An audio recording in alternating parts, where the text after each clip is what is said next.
एक सवाल पूछते हैं आपसे, उत्तर प्रदेश के मुख्यमंत्री योगी आदित्यनाथ की ताकत बड़ी है या फिर एक भ्रष्ट सिपाही की? यह सवाल इसलिए कि पिछले कई दिनों से लखनऊ की इस हवेली की बहुत चर्चा है। यह हवेली जो ज़मीन पर खड़ी है, लेकिन दरअसल में यह योगी आदित्यनाथ की छाती पर खड़ी है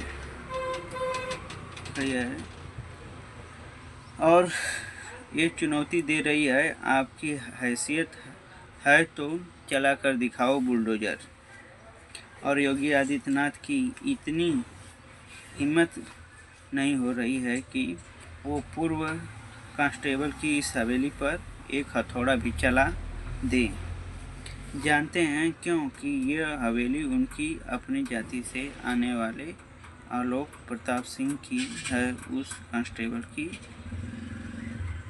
जिसे किसी ज़माने में कारोबारी से 4 किलो सोना लूट में बर्खास्त कर दिया गया।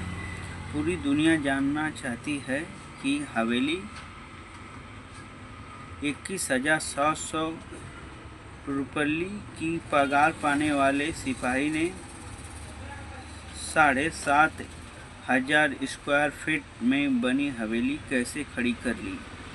अजय सिंह बिष्ट उर्फ योगी आदित्यनाथ ने पूर्व कांस्टेबल आलोक सिंह की हवेली को तब तक महफूज रखा जब तक कोडीन युक्त कफ सिरप में छापे पड़ना शुरू नहीं हुए, बल्कि कहना चाहिए कि अभी भी बुलडोज़र से बिल्कुल सुरक्षित है।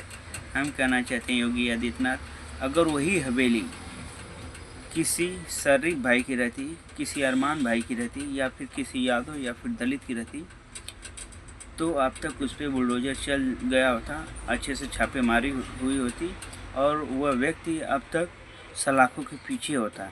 लेकिन यह योगी आदित्यनाथ के स्वजाति के हैं, इसके लिए इनके ऊपर बुलडोज़र नहीं चला। धनंजय सिंह को बचा लिया गया।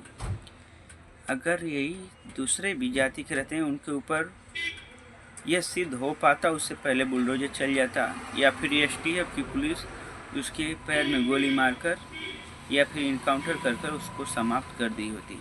लेकिन यह योगी आदित्यनाथ के स्वजाति हैं, इसके लिए इनके ऊपर कोई कार्रवाई नहीं हो रही है। इस समय तो हाल हुआ है उत्तर प्रदेश की कि 1 डिस्ट्रिक्ट 1 माफिया, और स्वयं मुख्यमंत्री जी के स्वजाति की।